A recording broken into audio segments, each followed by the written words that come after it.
Hello everyone, কেমন আছো তোমরা সবাই? আশা করি সকলে খুব ভালো আছো। আর তোমাদের ভালোবাসাতে আমিও খুব ভালো আছি। আজ আবারও অনেকদিন পর আমাদের বনগাঁতে শুরু হয়ে গেছে ইছামতি লীগ, আর তার জন্য আমি বাড়ি থেকে বার হয়ে গেছিলাম খেলা দেখতে যাওয়ার জন্য। আর এই যে বাইক বের করার ক্লিপটি দেখলে, এটা আমার এই ছোট ভাইটি করে দিচ্ছিল। তো চলো এবার বাড়ি থেকে বার হওয়া যাক। আর ভাই, আমি যখনই কোথাও বার হওয়ার জন্য আমাদের গেটের এখানে আসি না কেন, আমার সাথে এটা হবেই। আর কি, আমি যখনই এখানে আসি তখনই ট্রেন যায়, আর তার জন্য আমার অনেকটা লেট হয়ে যায়। তো চলো সোজা বনগাঁ স্টেডিয়ামের ওখানে গিয়ে কথা হচ্ছে তোমাদের সাথে। তো দেখতেই পাচ্ছ আমি এখানে চলে এসেছি। আর আজ ভাই আমি একাই এসেছিলাম, আমার সব বন্ধুরা কাজে ছিল, তার জন্য কেউ আসতে পারিনি। আর গেটের ওখান থেকে ঢোকার সময় আমাকে এই কুপনটি দিয়ে দিয়েছিল। এটা আর কি একটি লাকি কুপন, আর যাদের এই লাকি কুপনটি লাগবে তাদের গিফট দেওয়া হবে এখান থেকে। যাই হোক, স্টেডিয়ামে ঢুকতে না ঢুকতে একটি ভাইয়ের সাথে দেখা হয়ে গেল এখানে। ভাই আর কি তোমাদের মতো আমার ভিডিওটি দেখে, আর আমাকে এতটা সাপোর্ট করার জন্য আমার তরফ থেকে মন ভরা ভালোবাসা রইলো তোমাদের জন্য। তারপর আমি ওখান থেকে ভাইয়ের সাথে দেখা করে ভিআইপি গেটের এখানে চলে এসেছিলাম দাদাদের কাছে। দেখতেই পাচ্ছ প্লেয়ার সব চলে এসছে, আর এই টিমটি এসেছিল কলকাতা থেকে। তারপরে এখানে ফ্ল্যাগ তোলার সময় কিছুটা অসুবিধা হয়ে গেছিল, এটা ভিডিওটি দেখলে বুঝতে পারবে তোমরা।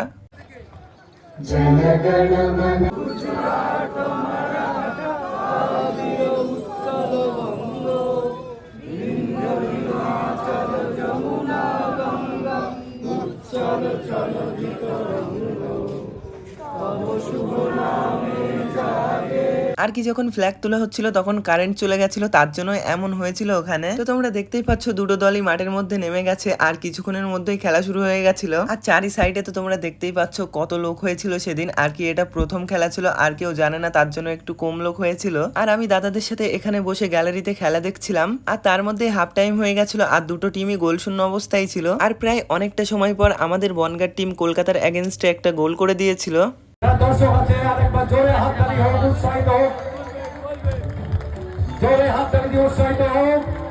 আরো সুন্দর খেলা। আর 1-0 গোলের ব্যবধানে আমাদের বনগাঁ টিম এই ম্যাচটি জয়লাভ করেছিল। তো যাই হোক, চলো আমরা খেলা দেখতে থাকি। আর ভিডিওটি ভালো লাগলে কমেন্ট করে নিশ্চয়ই জানিয়ে যেও।